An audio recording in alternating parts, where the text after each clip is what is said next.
Hello everyone. Welcome to another episode of the Agricultural Insights podcast. As always, I'm your host, Chris Stelzer.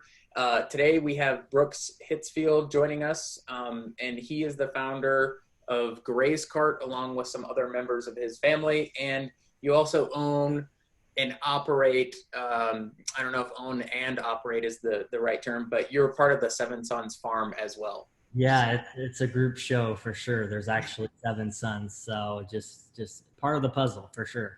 Yeah, well, thank you for joining us today. I'm excited to talk to you. We're going to cover a lot of really cool things, a lot of cool topics. So if you're out there, you're trying to sell direct to consumer, you're trying to ship your product, do deliveries, drop-offs, all that sort of thing. We're talking with Brooks because he's actually done it, and then they built the software to do it. So I'm really excited because you really know a lot more than me. So yeah, let's just get started. Just give us a little bit of a background about your family farm and how you guys got to where you are now and kind of where the family started. Yeah, well, appreciate you, Chris, having us on the podcast here.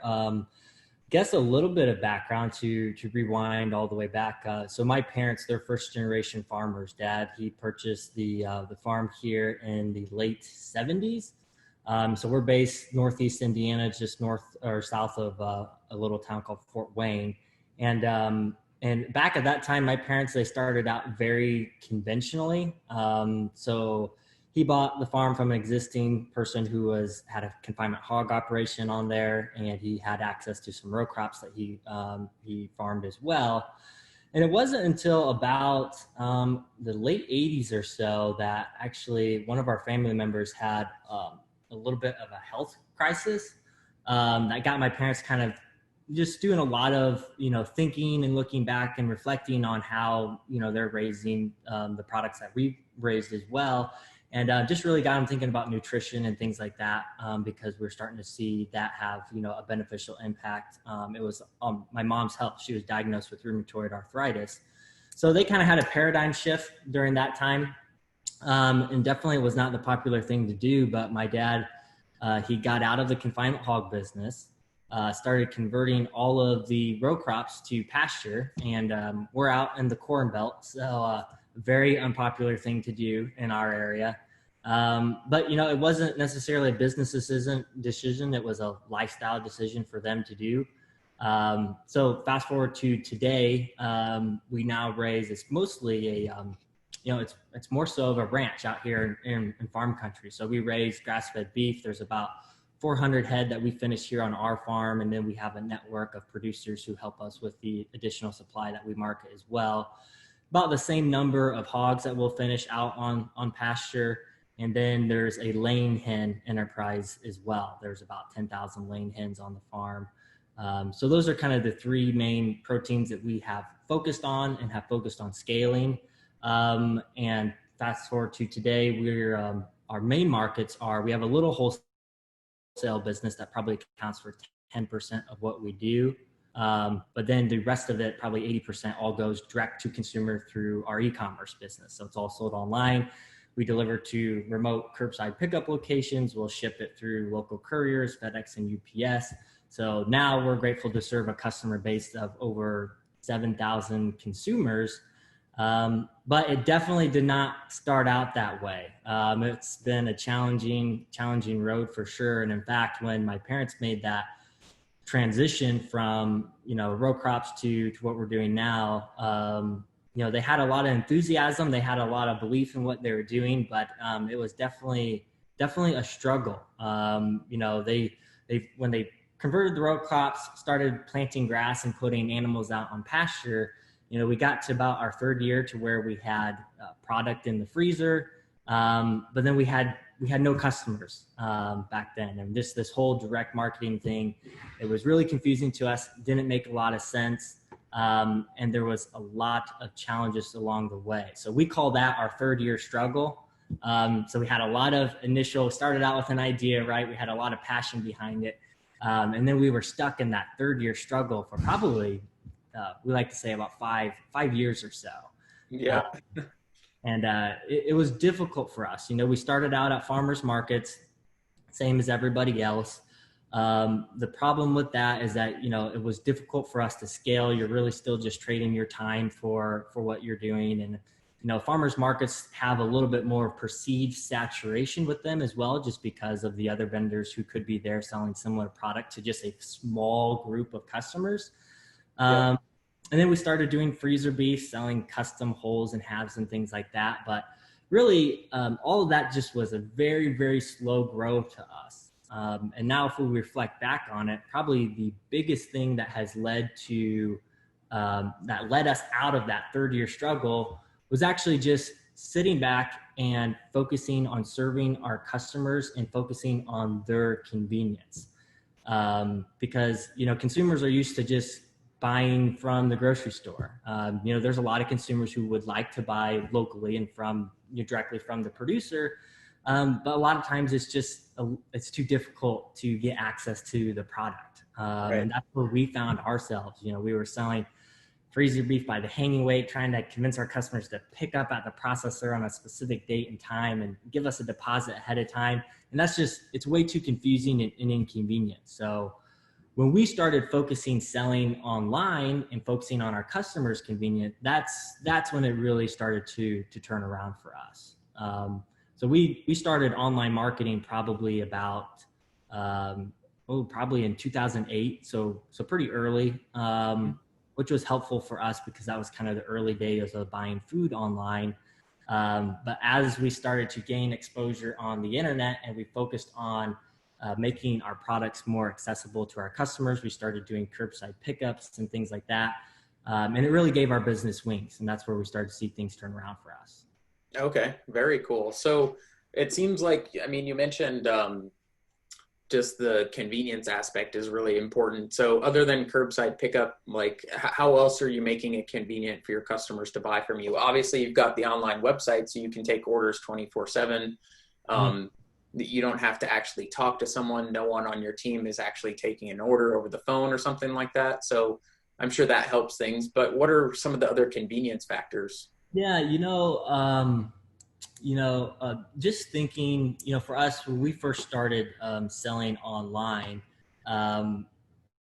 we wanted to control the full aspect of kind of that whole buying experience for our customers. Once we started realizing the power of convenience and what how big of a role that played for our business, we really struggled when we started selling online with the different shopping carts and stuff that were out there because nothing was really optimized for buying food on the internet. So having control of that full experience was really helpful for us. We were able to get into what I was talking about before, the curbside pickup. So customers can place orders on our website, and then pick up their order at a pickup location that's convenient to their community on a specific time and date.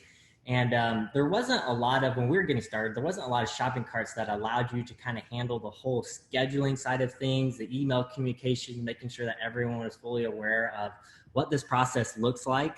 So I would say, it's not even necessarily on the whole delivery aspect. Some other parts that play into it is really just making sure that you have clear expectations for your customers up front and they understand what that process is to actually get a hold of your product.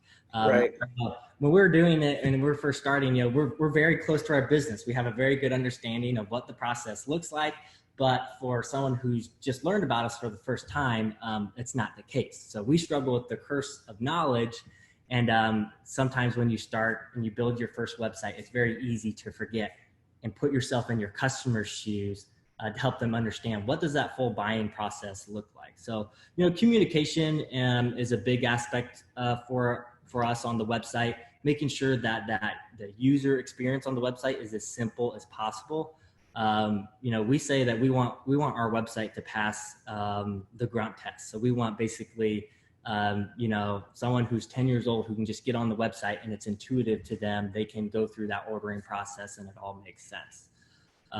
So the user experience, we have spent countless hours and hours just investigating our shopping cart process, how many clicks it takes from first landing on the website to placing that first order, because that ends up making a difference. But on the logistics side of things, we have the curbside pickup, and then we started doing perishable deliveries through UPS and FedEx and shipping our frozen products directly to our customer's door. We started that about 4 years ago. And that has been the fastest growing sales channel for us by far.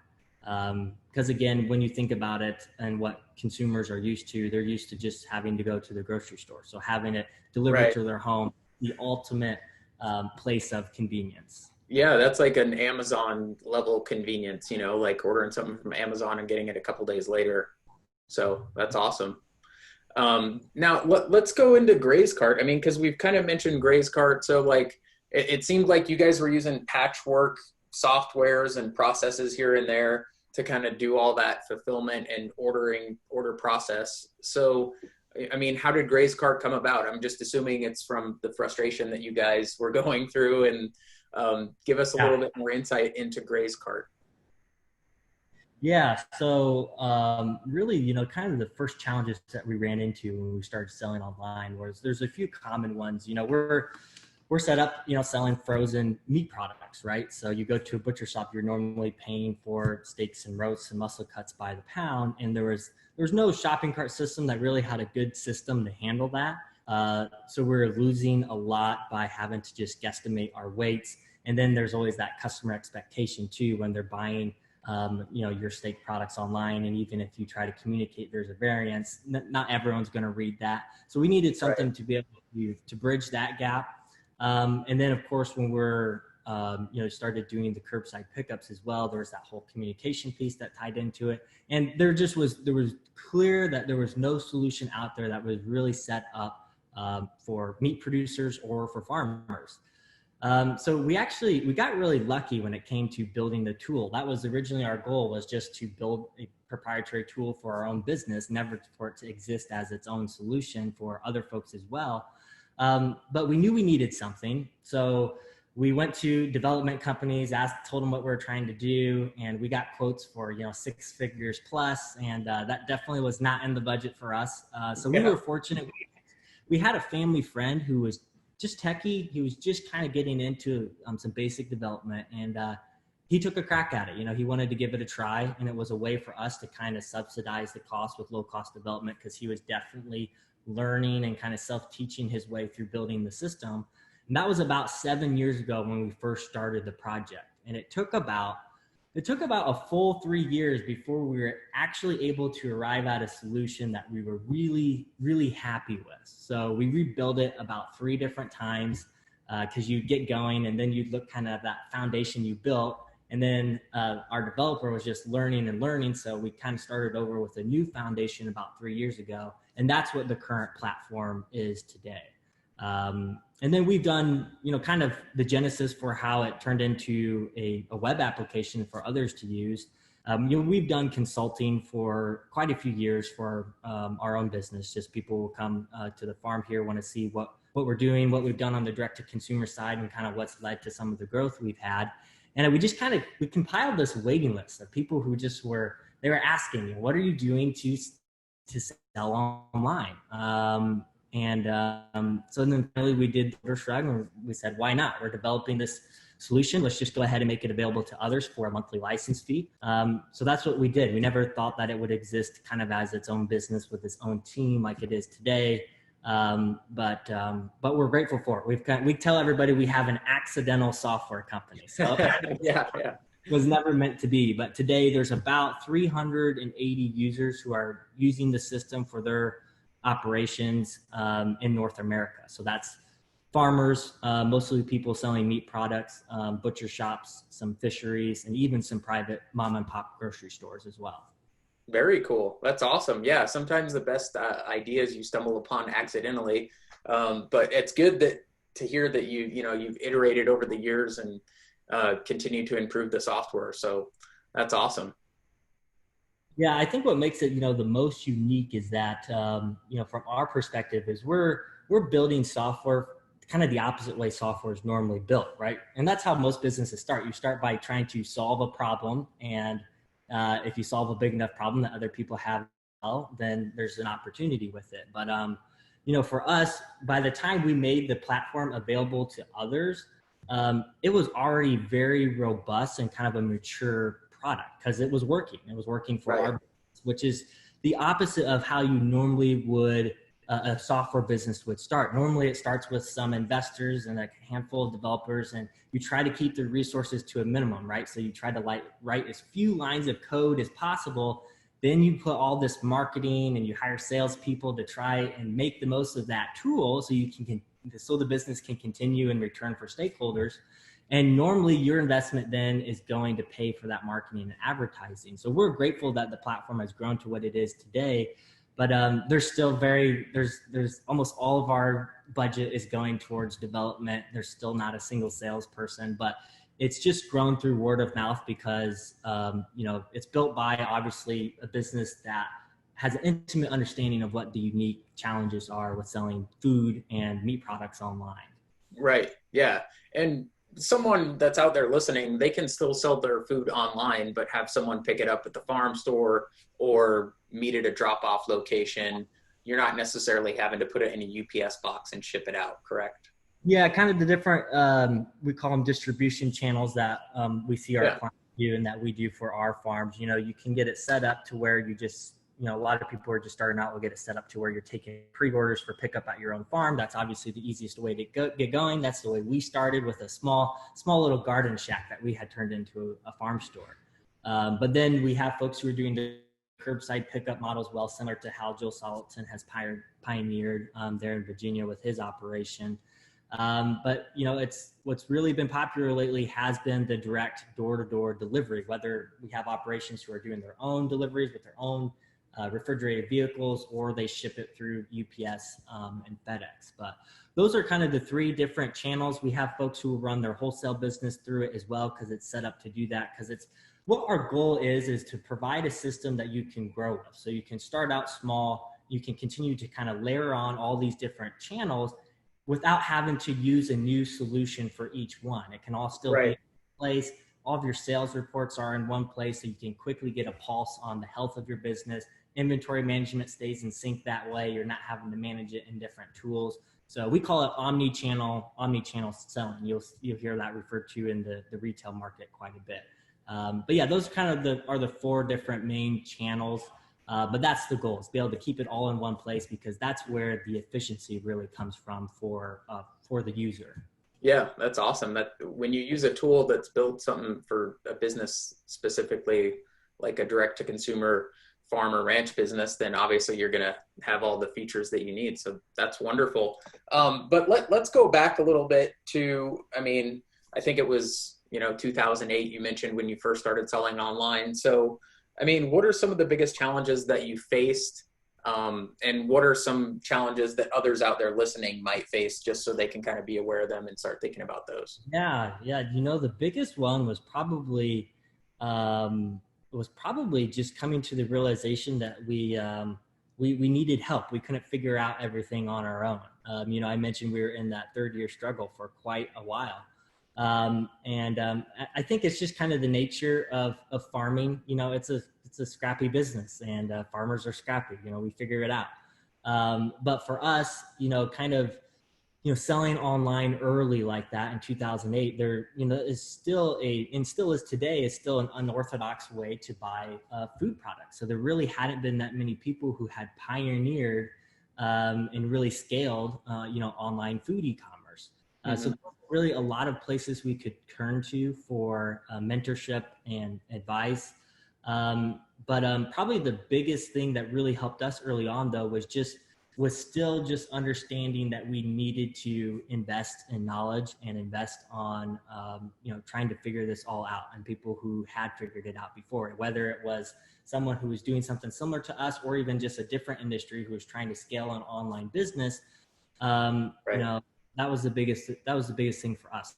So we started about 6 years ago. We started investing in some online courses, heading out to conferences, really networking with folks in our industry. So some farm specific conferences, some digital marketing and online specific conferences as well. But that was the biggest turning point for us, was just understanding that we don't have all the answers, and there's other people out there who do, and that's okay. So we had originally, kind of the first person who kind of opened our eyes to some really cool things with digital marketing was a gentleman named Jeff Walker. And Chris, I know you're familiar with Jeff, Yeah. but he has an online course and a book called Product Launch Formula. And it's really just, it's an email marketing series and a promotion campaign that has been used for quite a while, but Jeff has been using to share and to help other online educators sell digital online products. But we kind of took his formula and we applied it to a retail setting with selling our food products online. And it's made a big impact for us. It would, it would be a lot to go into kind of what the whole formula looks like on the call Sure. here. Yeah. But that definitely, it was a strategy that we're able to employ. We made an investment on his course and it had a for sure return on our investment. And that was kind of a light bulb moment for us. And it helped us realize that, hey, investing in knowledge, there's a return. You're almost, every conference you go to, there's almost always going to be an idea or a key contact that you'll pull out of it that might not be of use right away, but it definitely returns down the road. Yeah, for sure. That's good to hear. So one of the other things I wanted to talk to you about, because I work with a lot of grazing managers, I work with a lot of ranchers, and a lot of what they do is, it's, if they're a cow-calf operation, they just sell their calves at a certain point in time every year. So they're just managing their livestock grazing. They have to go to the sale barn and they take whatever price that the sale barn will give them. So I've been trying to convince some of them or persuade some of them like, hey, if you opened up a retail meat business, you could dramatically increase your profits. And I think, if someone starts using a system like GrazeCart, I think it makes it fairly easy for the consumer and themselves to fulfill and start that type of business. But it's a big leap, right? From someone who's just raising livestock and selling calves or whatever they're doing, to go into like the retail meat business like you are. So, I mean, what are some of the things that are like stopping people that maybe or maybe you felt at some point in time from taking that jump and starting to sell directly to consumers? Yeah, I think naturally everyone's hesitant to change, right?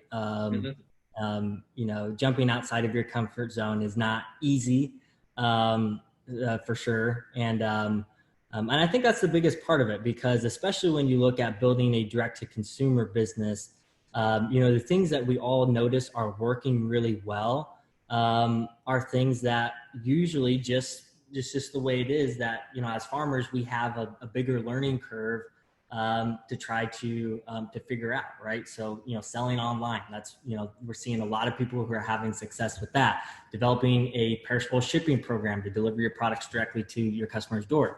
That plays into the whole world of logistics and getting Right. all moving parts to work together. There's a learning curve to it. And I think that's probably the biggest barrier, is just feeling like, getting that feeling of where do I even start and where do I even begin? But the cool thing about it today is that we're seeing our industries becoming more mature, where there are people who have figured it out. There's people who are having success selling online. And now you're seeing there's a lot of folks who are turning around to share. We're in an industry that is very open-minded and very, open to share success in what's been working, because we're all impact driven, which is not the same, we're finding out, for other industries. We're now in the software world and we're learning that open-mindedness is just, it's not the same. People are more closed up to, what works well in their business and not nearly as willing to share. So I think that's one of the biggest benefits we have, though, in the farming community, is that there's now more resources today than there ever has been before. So if, as long as you're willing to, if you actually have a passion for it to change your farm's future, and you put the time that it's going to take to first, understand that learning curve and put a plan together, I think there's more opportunity today to get into building a direct-to-consumer business than there was even 10 years ago, because there was just so much more you had to figure out through trial and error. And now there's people who have shared what they've learned, and you can save a few headaches along the way. Yeah, for sure. And I mean, the other thing that, one thing that I like to do, and this sounds weird, but like if I ever go to a big city and I drive through a big city, I'm just like, look at all these houses, look at all these buildings. There's, you know, 1 million people that live in this city or more. There's so much opportunity just to sell to one tiny group within that city. You don't need to sell to everyone. You just need to sell to a couple of people, and you can have a very successful business just by doing that. So I think you're right. There's more opportunity than ever. But I kind of want to go to the other side, the dark side, if as it were. Have you noticed or have you experienced this yourself of, okay, someone wants to move to selling online, but maybe they fail at it, or they're not as successful as they had hoped. So they're kind of, you know, down in the dumps about it.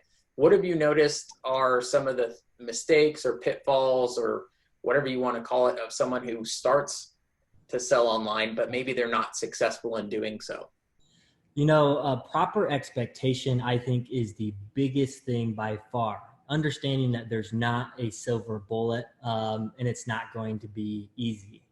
You know, the folks that we see get kind of, who kind of get stopped in their tracks or get derailed along the way, it most of the time is just due to expectations for that. You know what, no matter what, even if you're doing the right things, you're starting completely from scratch, it's going to take time, right? You know, doing the right things and then using that secret ingredient, which is time, that's how you build an overnight success, right? It's built over 15 years, not overnight. Yeah.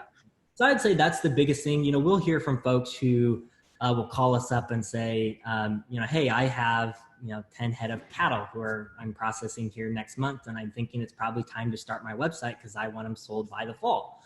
And that's just not the way it works. You know, I think I've read reports to now, if you fast forward to today, there's on average 300 websites that are launched every hour. So even though we're seeing the most opportunity with selling online, it's competitive like anything else. And you really need to make sure that you're doing your research.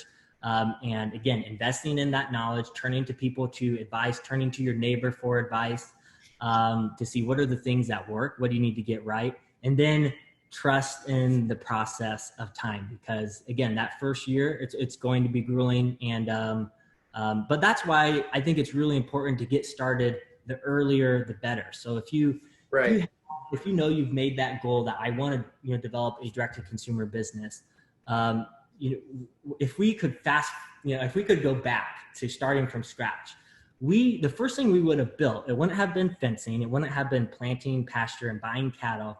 First thing we would have built is we would have built a website, and we would have started growing an email list. We would have started building awareness as soon as possible, maybe even a year or two before we had our first item that was ready to sell, because it takes time to generate exposure, because online and just in the retail world, we're all competing for the same thing, and it's attention.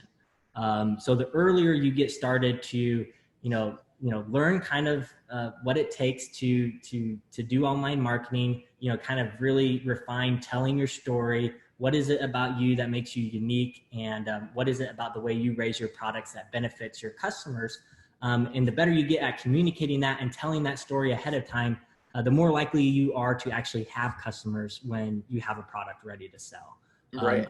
Getting proper expectation on timing is probably the biggest thing. The folks who have the most success starting out are the ones who understand that, and they start early. They launch with the website, a whole year in advance, and they start building that awareness. And then they have a much better idea of what does their demand look like. It's easier to match up your production with that demand as well, versus getting yourself in a really hard place where you've overcommitted on supply, not just because you didn't have the right expectation going into it. Right. Yeah. Those are some real words of wisdom right there. That's great. So starting early, building awareness, getting an email list built up. I think people really underestimate that. That's how I've built up Agricultural Insights over the years. Having an email list that you can literally type something up in a couple minutes and hit a button and then get sales is one of the most powerful things that you can ever do. Because, standing at a farmer's market, there's a lot of people there, but if someone comes and tests your product, or that you have a conversation with someone for 10, 15 minutes and they'll be like, oh, I'll come by next week and I'll buy later. Like, that person's gone forever. You're probably never going to see them again. Whereas if you capture their email address, you can communicate with them until they opt out of your email service. So it's one of the most powerful things you can do. You know how it goes. It's, with an online business, and as you're doing e-commerce, there's a lot of folks who will say, your email list is one of your greatest assets as an online business, because it's a way for you to actually build a relationship with your customers. And it's a very intimate form of communication, even more so, I think, than a lot of social media outlets, which we see farms and folks who are getting started turn to social media first, which is not a bad thing to spend time, building awareness wherever you can, but you get a lot higher return on your investment with your email list, because you own that email list versus, when you grow your Facebook following, a lot of times you have to pay for advertising to reach that full following, which just isn't always an opportunity for folks who are just getting started. Right. So, yeah, the power of how email marketing works. We say that, if we look at our analytics, we see that email generates probably at least 15x what we would generate from our efforts on social media or any of those other outlets. Right. That's amazing. So there's the testimony you need, right? If you're not building an email list right now, maybe you should start. So, I mean, one of the things I think people want to know is, and you mentioned this too, is like figuring out what successful people are doing and then trying to understand how can I apply what they're doing to my business. So do you have any like traits or processes or mindsets that you or other successful farmers or ranchers selling direct to consumer online are doing? And if so, what are those? From the, again, I kind of started off the call by talking about how convenience was kind of our what we feel like was our secret ingredient to really having things turn around for us. And if we were to look at our most successful clients and even just other folks in the industry that we watch very closely, that's the commonality between everybody. We say there's really three ingredients you need to have success building a direct-to-consumer business. The first is you need to have a high-quality product, right? So you need to figure out what that production side looks like. And normally, most of the people we work with, they don't have a problem figuring that out. That's desirous work, producing high-quality product. That's usually the first box that gets checked. Number two, you need to have an authentic story. So, this whole awareness for farm to fork and buying directly from the producer, that's what the consumers are after. So the better you are at telling your story, what is it about you that, makes you different, and why that benefits your customer, the better you can communicate that, that's the second big ingredient. And then that is also probably the next thing that we see people, normally can get that down. It's just in our nature as farmers, we're perceived as more authentic, that can't be replaced by a lot of the other big box retailers. And then the third thing is that secret ingredient of convenience. And that's the one that we usually see that we just forget to put value on and turn to. But that's where we feel like, though, the most opportunity lies for folks in the farming community. And I think what really drives home the point is, if that convenience does work, is the fact that you're now. Oh, I think we lost you for a second. Let's see if Brooks comes back here. Usually these things will come back. If not, we can pick up where we left off for sure. But what we were talking about is, what are the most successful farmers and ranchers who are selling directly to consumer doing? And how can someone listening duplicate that? Yeah, so just to kind of reiterate, response to that question, we feel like, too, is kind of how I started at the beginning of this call, that the biggest thing would be to focus on convenience. We say that there's really three ingredients to build a successful direct marketing business. It's quality. Most people get that down. If you're in the farming world, you focus on building or creating a high quality product. That's desires on work for everybody. Number two is telling an authentic story. You need authenticity with buying, local food. That's what resonates with the consumer. Then number three is it can't be too difficult for them to get access to your products. And I think what really drives that point home, and I'm not sure at what point I got cut off here, but what drives that point home is the fact that you're seeing a lot of venture capital and larger corporations that are getting into our industry. So you're seeing folks like ButcherBox and CrowdCow and all these corporations that are seeing wild success and growth. And it's not because they have a higher quality product than most of the people we work with, would not say that's true. It's not because they can tell a more authentic story. It's simply because they're more convenient to buy from. And that's the way it works. Corporation venture capital, it just looks for gaps inside of, markets. And that's where they'll invest in building the business. And it so happens there was industry, and that gap we believe is convenience. So I think that's where the most opportunity is for you to focus on, is figuring out that piece of the puzzle, figure out the logistics, figure out e-commerce, because that's where the opportunity lies. Right. Yeah, absolutely. So if someone wants to get started in this, would you recommend maybe the first thing they start with is like a curbside pickup type location, do that for a season or two before they move on to perishable shipping via UPS, FedEx, or some sort of courier? Yeah, that's usually the chronological order. That's the order we started. That's the order we see most of our clients follow. I don't think it necessarily has to be that way because, perishable shipping, it is easier than most people think. Now, there are a lot of different moving parts, but there's one really simple decision you can make to make getting into door-to-door delivery much, much easier. And it's just servicing in more of a regional area around your farm. So more of your local communities. That eliminates so much of the complexity with getting started and a lot of the cost as well, because then you're not having to, ship air freight or anything like that.